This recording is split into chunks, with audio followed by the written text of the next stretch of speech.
The real map of global power, the narrow paths that control the world. A world that looks bigger than it really is. The world appears vast, open, and limitless. When we look at the map, we see oceans stretching endlessly and continents spread across space like separate worlds. It feels like movement across this planet should be free and unconstrained. Ships can go anywhere, trade can flow in all directions. Power seems to belong to those who are largest, richest, or the strongest. That perception is false. Beneath the illusion of openness lies a hidden structure. The world isn't open, it is narrow. It is not free, it is constrained. Most of what moves across the planet, oil, goods, food, energy, doesn't travel randomly. It is forced through tight corridors, narrow passages, and fragile routes. These routes are not many, they are few, they are vulnerable. If we remove those narrow paths, the world doesn't slow down, it stops. This is the real map of global power, not countries, not borders, but the points where movement is forced into a bottleneck. The invisible system that runs everything. The global economy is not just about production, it is about movement.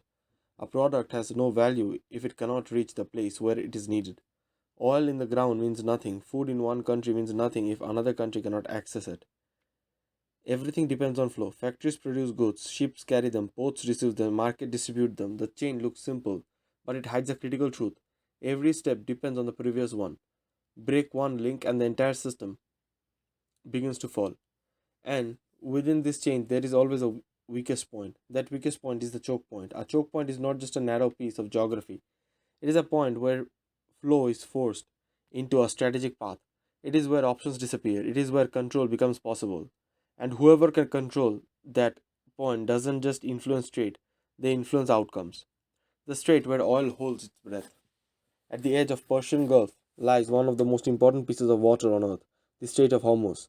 It is not wide, it is not impressive to look at, but through this narrow stretch flows nearly a fifth of the world's oil. Every day, massive tankers pass through it, carrying energy that powers cities, industries, and even entire nations.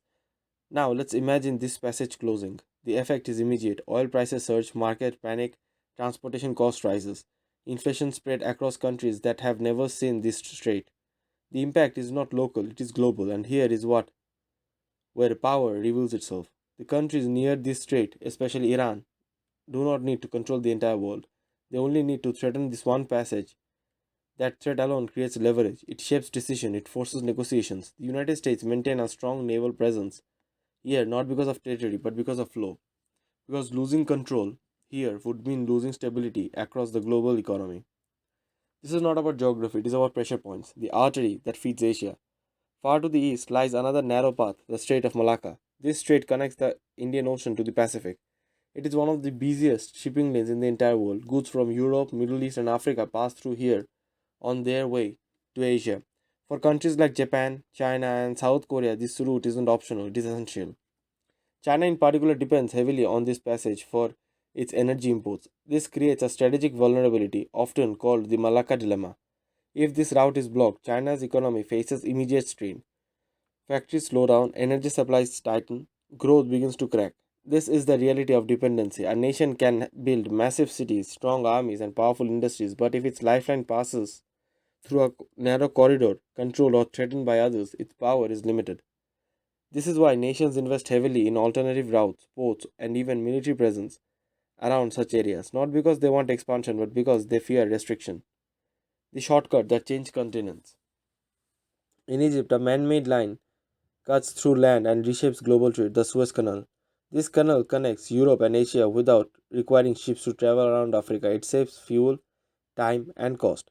It is not just convenience, it is a necessity for modern trade. In 2021, a single ship, the Ever Given, got stuck in this canal for days. Traffic stopped. Hundreds of ships waited. Goods were delayed. Costs increased. The world watched as a single blockade caused billions in losses. This event revealed something critical. The system is not as strong as it appears. It is efficient but fragile. It works perfectly until it doesn't. And when it fails, the consequence spread far beyond the point of failure. The gate between two oceans. Between North and South America lies another engineering pathway, the Panama Canal. This canal connects the Atlantic and the Pacific Oceans. Without it, ships would need to travel thousands of extra kilometers around South America. For the United States, many global trade networks, this canal reduces time and cost. It increases efficiency. It supports the constant movement that modern economies depend on. But even this system has limits. Recent water shortages have reduced the number of ships that can pass through. Lens. Less water means fewer crossings. Fewer crossings means delay. Delay means higher costs. Again, the pattern repeats.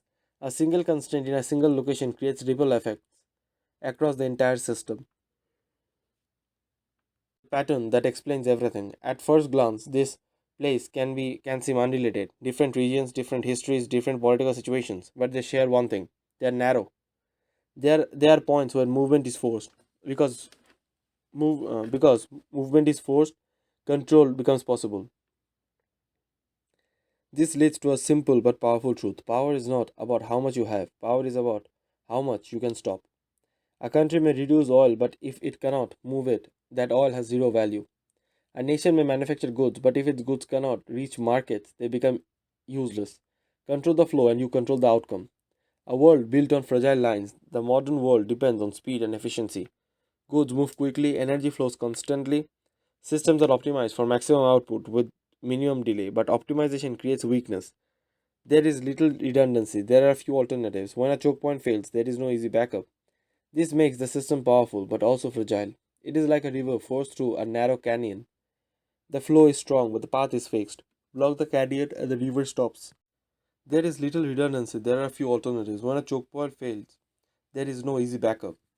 This makes the system powerful but also fragile. It is like a river forced through a narrow canyon. The flow is strong, but the path is fixed. Block the canyon and the river stops. The final realization: the world we see on a political map is not the world that actually functions. Borders do not control outcomes, movement does. The true structure of global power is hidden in narrow waters, tight passages, and fragile routes. These are the places where influence is concentrated. There are the points where decisions are shaped. There are points where the world can be stopped. And once we see this, everything changes. Because we realize that the global system is not held together by strength, it is held together by a few narrow lines and the constant hope that nothing blocks them.